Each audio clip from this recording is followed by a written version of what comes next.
Hello everyone and welcome. For the lab of today you have the third part, meaning that you will see how you can convert functions, how you can simply write conditions.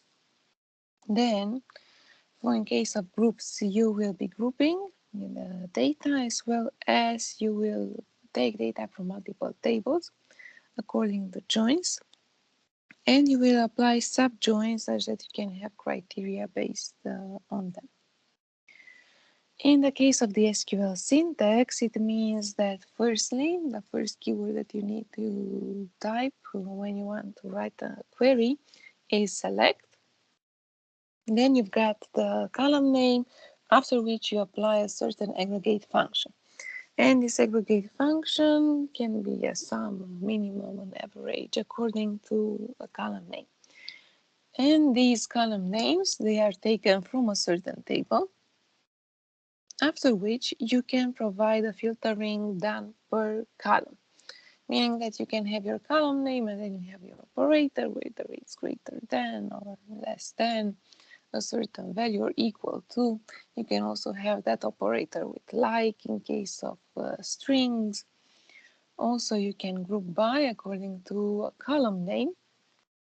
And now comes the difference when you use having, and when having this keyword you need to say that you've got an aggregate function according to which you use your column name. And this is when you've got the group, and for your group you want to apply an operator according to a certain value which you want to obtain. Such that, let's see, this would be the case when you want your employee name, you want your hire date, and now you would like to see which would be the date being Monday after you add 6 months. So it means that after 6 months have passed, you want to get a day which is exactly Monday.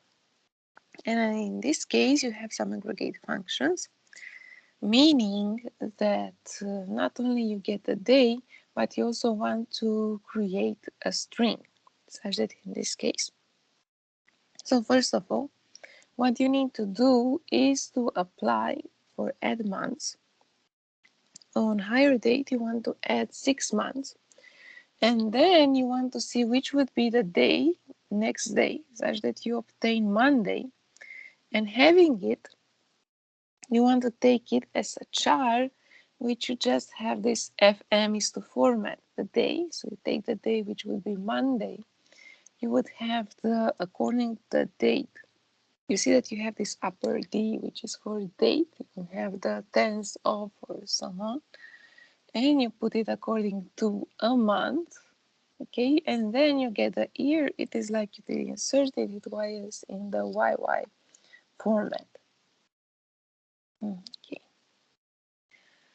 and let's see how it looks. And all of this you will name it as being a review.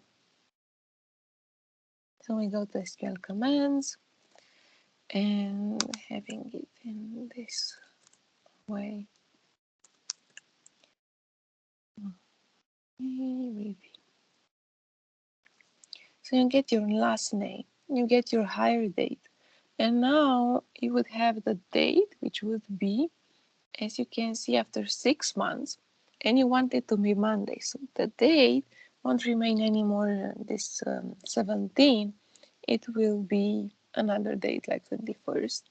So if you write it in this case, thanks to the toChar function, which simply will model the date that you provide here. And according to this argument, it will edit inside this whole string, which starts at the single quote. Okay. And you just put it one by one. As you can see, even the year, there are cases when even the year changes. And it will say 21st, 2016, and so on. And this is according and thanks to this keyword with a date when you put it with a th at the end.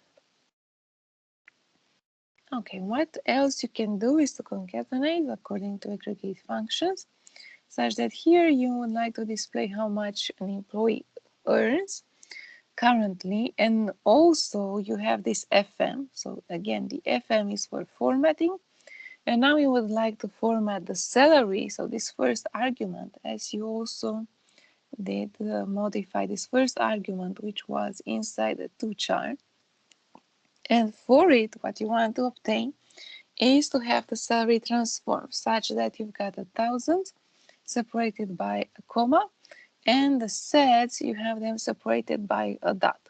And you would like to see how much your employee would earn 3 times more, being his own dream salaries. So in fact, this one with double quotes, it is the alias. So single quotes for a string, double quotes the alias. Okay, let's have it here.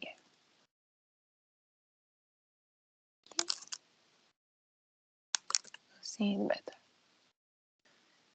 So from the table employees, you take his last name, you concatenate according even to the spaces with earns. Then you format the salary, as you can see here. It was formatted in this case for all of them. And you want to see how much he would earn 3 times. So you have here the salary, and again you need to format it as well as you call it your dream salaries. Now it can also be the case when you can use switches. So it is like in Java, for example, you have a switch case according to the job ID, such that whether your job ID is ST Clark, then you say that it belongs to the job category, which is E. Whether it's SA Rep, you return D. Whether it's IT Prog, it returns C. Whether it's ST Man, it returns B. Whether it's AD Press, it returns A. And whether it's none of the job categories which were presented before, you just have a 0, and 0 will be the value which will be returned. And don't forget that you need to close the case, and case closes in end, and you name this column as being grade. Let's see. It is okay, just the timeout. Okay, so you will have the job ID from employees, and now you see that AC account does not exist here. So the grade which will be assigned is 0, while, okay, let's say it's IT programming, and the IT programming belongs to class C. So as you can see, it's twice, it belongs to class C. Okay, AD Press, it is E. What you can do here is to write it in a different manner. So as you can see, you have case, and then you have job ID, where this certain argument needs to be equal to all the other values. And you can write it in another case, such that you can put it case when, and you will say job ID equals ST Clark, then E when job ID equals SA Rep. So it is in fact what happens behind. Okay, when the argument, this job ID is assigned to all the previous values. Okay, and in this case, the values are the same for your job ID type, and you will obtain the same grade. So it's exactly the same thing, but writing it differently, because here you just assign job ID to the values. Here you put it explicitly, but there also exists another function when you have the decode. And for decode, you see that you put it one by one. Okay, it will be, let's see,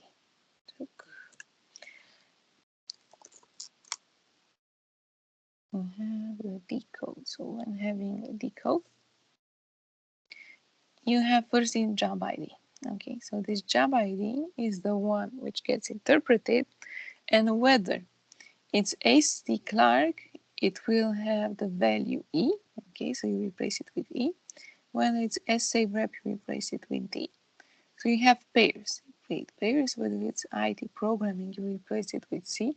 Whether it's SD man, you replace it with B. Whether it's AD press, you just replace it with A. And for all the others, you just return O. This is what happens here. I will paste it. Okay, so let's have it. So it will be the same with the zeros and the C's, but this is when it is shorter and you use the decode function such that you obtain the same thing and it's more compressed. Okay. Then, as you've seen before, you can even apply group functions. So group functions like here based on job ID are when you want to obtain multiple rows, and according to those groups you want to find out which would be the maximum salary, which would be the minimum salary, the sum of all the salaries of a certain job category, which is this job ID, as well as the average salary. Meaning that we take it like this and we add functions in this way. Okay. So you group according to job ID. So for all the records which exist, let's say for AC account, you get the maximum value, and also this round, it does the 0. So that's the rounding according to 1 by default. Let's say the sum of the salary. Usually they don't have any comma, but the average will certainly have. Okay. So let's have it in this way. And you can see here that you obtain the average. So you have several values. And let's see, you obtain the maximum salary. Okay. Maybe it has a comma. So you just round it and it does it already to 0. And it's called maximum. If you do not put this maximum with quotes or without quotes, because it will be the same, you will have the function name, which is provided. So exactly the aggregate function. So I can write it as being maximum even without the quotes. So you can also, as a reminder, you also can have S. Okay. Then you would take the minimum value, then you have the sum of all the salaries. So as you see here, you have just one person. Then here you would have two persons, okay, and the average would be 17,000. And you compute which is the average value with AVG. But don't forget that when you want to apply aggregate functions on multiple rows, you need to group by a certain criteria, which in this case is job ID. So I will paste this short version of the query. Okay. And now it is the case when you would like to see, for those you have this one, where manager ID is not null. So for an employee, you want to get his manager ID, you want to get the minimum salary, and you want to group according to the manager ID, while you want the employee salary to be at least 6,000, and to have it simply ordered according to minimum salary in decreasing order. Okay, so let's have them. So these are one by one. You can, as before, you can replace minimum salary by column 2. Minimum salary is column 2 in fact. So you can write it in this way. And this is the case when you get the employees. Okay, so 102 is in fact an employee.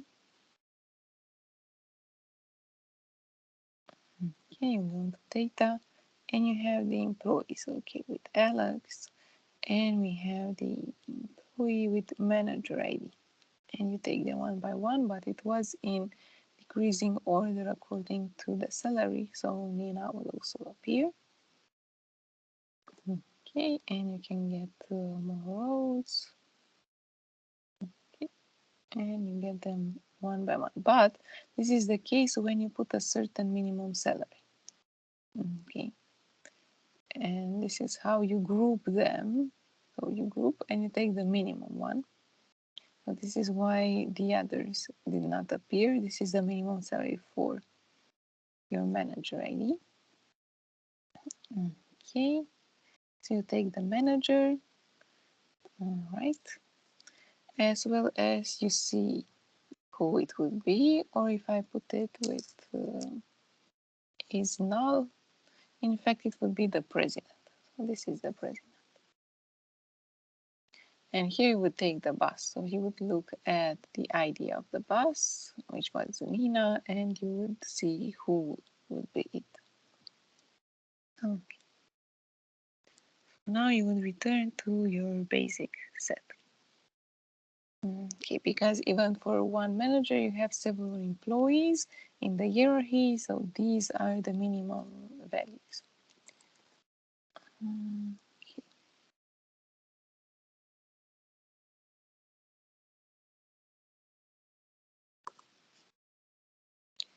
All right, and I did change this minimum salary with the ID of the number. Then for your employees, you want to see how many employees you've got in total and how many were hired in a certain year. Like let's say it's 1998. And for it, you would like to obtain the year and whether the year is equal to. So you compare this argument. You compare the first argument with the second argument, whether it's equal. Then you do the sum of values of 1. If not, you obtain a 0, which you will have to add in order to do the sum.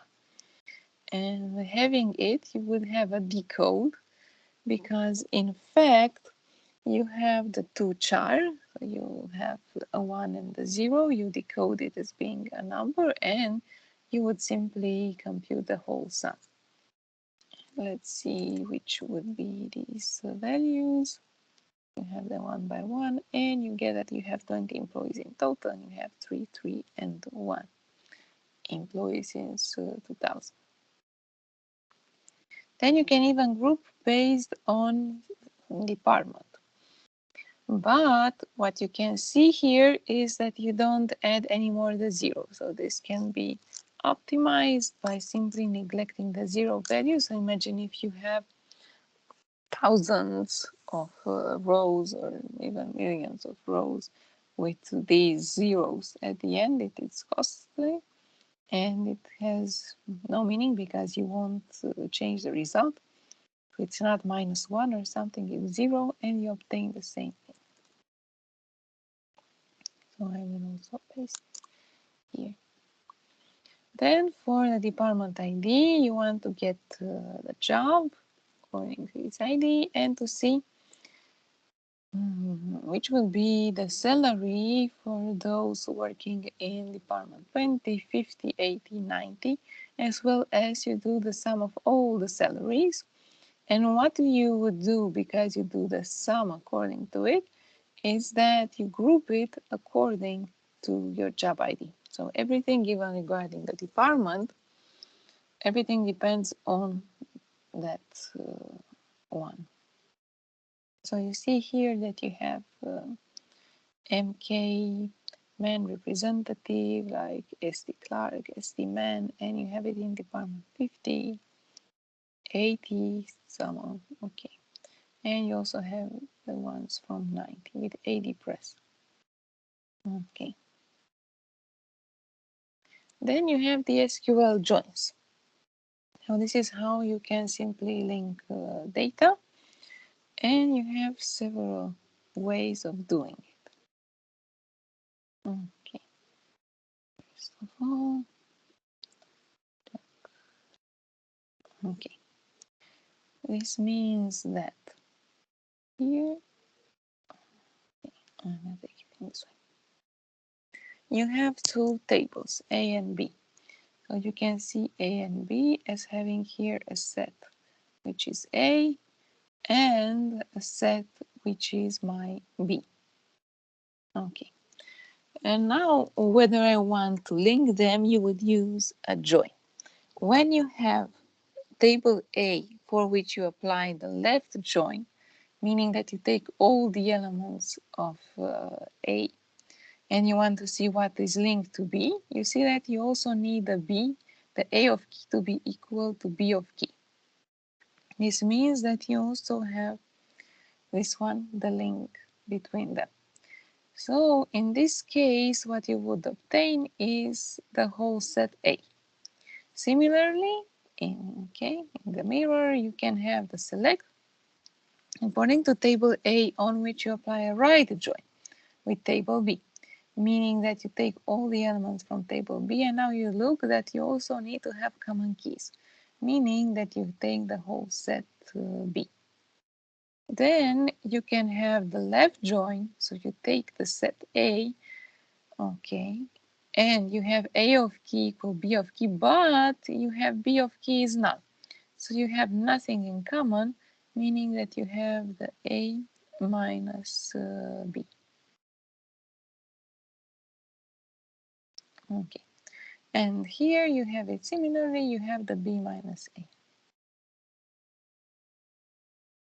Okay. So you would not have any element is in common. So you have A of key is null, meaning that here it is empty. And this is the same here, it would be empty. Okay. Then you can have a full outer join based on also common keys. So this will be the reunion. A united by B. The intersection is when you have an inner join. So inner join is what you have in common. Intersection also according to the keys which are in common. Also a natural join would be an inner join. So being an A intersected by B. Also you have the full outer join. So it is like here. You have A of key equals B of key. But now you say that, oh, I don't want to have anything in common here in the middle. So A of key is null, or it can be the case even when B of key is null. So it means that you have what? You have A united by B. So you take everything, but you need to subtract the set which is A intersected by B. Mm. So these are what you can use. Left join, you take one side, or right side, you take the second table. And then you need to be careful at the key connection. So whether A of key equals B of key, it means that you have elements in common. So you take the whole set A for the left join and the whole set B for the right join. Whether you have the key of the opposite set, so being an A left join, it means that B of key is null, so no common elements, it means that you have A minus B. Whether you have the right join for the set B, but you have A of key to be null, then it means that you have B minus A. Full outer join based on common keys also means that you have the reunion. Whether you have the full outer join, but now you've got A of key equal B and A of key is null or B of key is null, it means that you have the reunion minus the intersection. And for the intersection, you have this inner join according to common keys based on set A and set B. So you think everything as being a set and how you would link it. Okay. Now you want to take your data from multiple tables, meaning that in this case you would have location ID, you have street address, city, state, okay, with province and country name. Okay, and this means that where does this location ID exist? Well, I can write here an alias L and here a country is a C. Let's put it like this. Location belongs to what? I have my location ID. Street name is also inside location. City, in fact, okay, you have it also inside location because here you have countries. Location dot state. Okay, so now you would see that you need to link them, and the link which is done is according to country ID. So inside locations,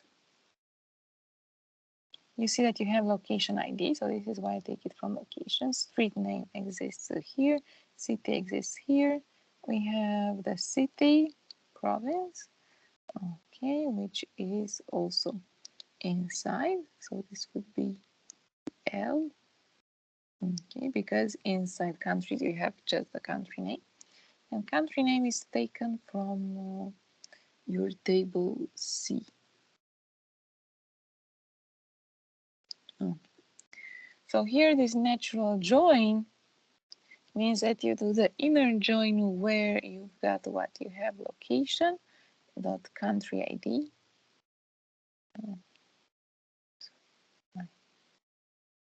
in this way. Okay, will be equal to what? It will be equal also to C dot country ID. So let's go to countries. This is C dot country ID. So as you can see, you have country ID, country name, and it belongs to a certain region where this region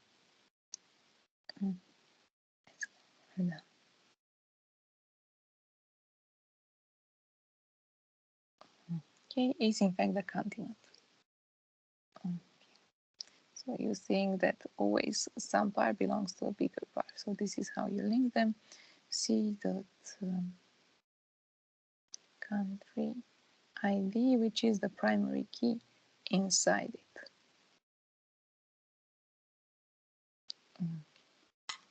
And we save it and I put it also here. Okay, good. So let's see which will be the result. Okay, so in this case, it does automatically the inner join, and it knows from which table to take all the columns which you have here. Okay, and it simply does a reunion of the results. What you can do is to specify explicitly from where you take them. So it's exactly what I did before. And here is that for my employee, based on the last name and the job ID and the department ID where he works, I want to also obtain the department name. Okay, so based on departments, but I also want them to work in Toronto. Okay, and for working in Toronto, we know that we have inside locations, and locations is linked with department according to department.location ID equals L.locations ID. So this is the meaning of this using. Using is when instead of explicitly saying like here, either department ID will be the same. So the foreign key inside employees is equal to the primary key inside departments.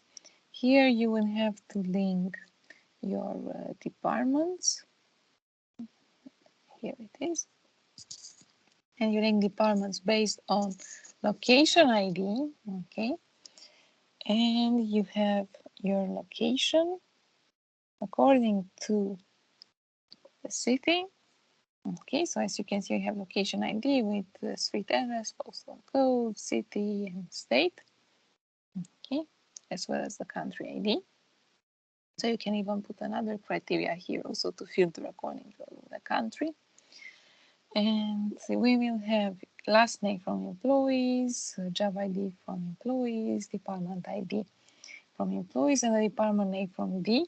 But we need to go forward because we want to get all the employees who work in Toronto, and because this Toronto can be written with uppercase, lowercase, or just with capital, you will write the where lower of L dot city equals Toronto.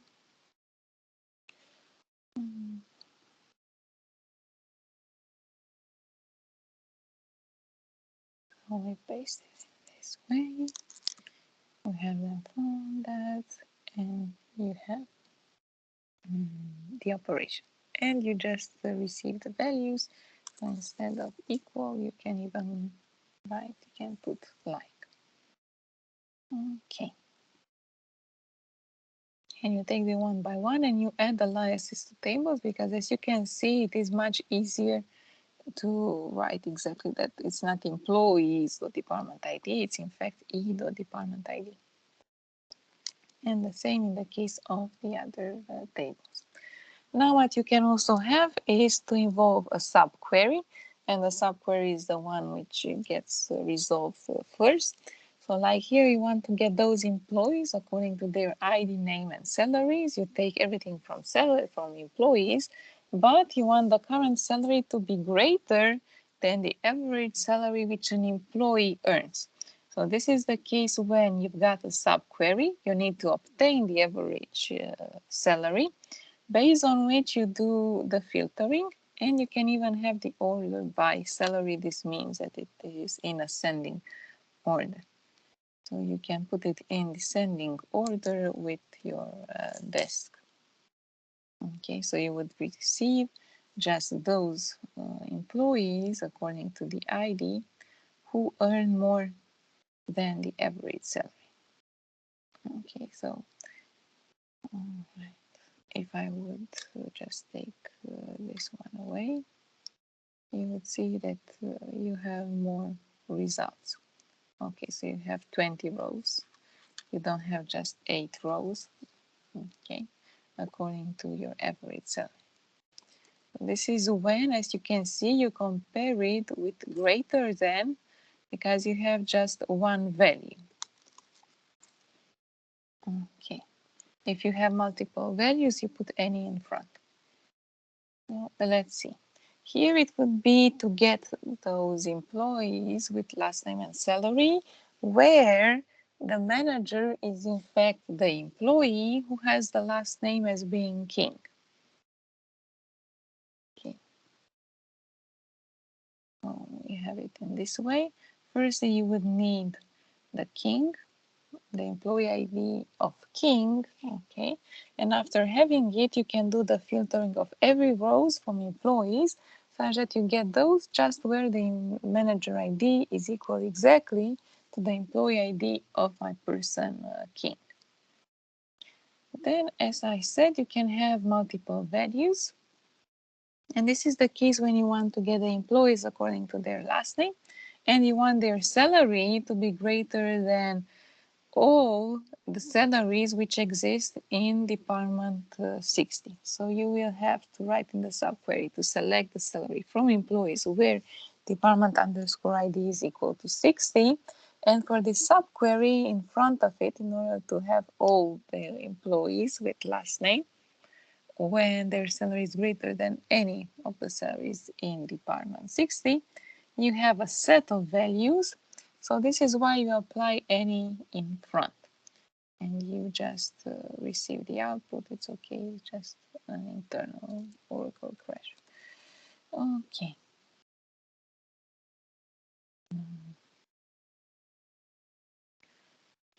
Putting it.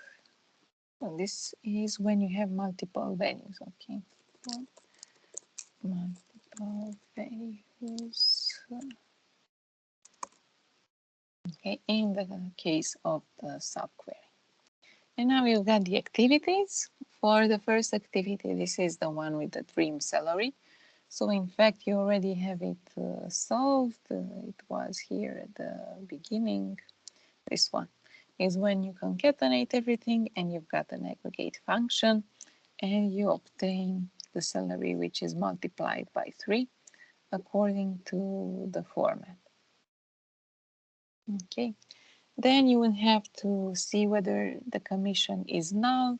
You have this NVL, null value, which you replace with no commission. Also, you would like to show the people with the same job, so you will have the group by job ID, and you also display the job ID to know to which what they refer. Okay, and you want to see the number, so you would have a count. Okay, count of star according to it, as well as you want to obtain the difference, so you can even add the minus between the maximum and minimum. Also, you would like the employees with their departments. So you would have the employees join departments using department ID. This is how you can use it, and this using will apply in fact the connection between them. It will link the foreign key with the primary key, as well as when you have employees and managers. Managers are also employees, so you have employees E join employees M. So in this case,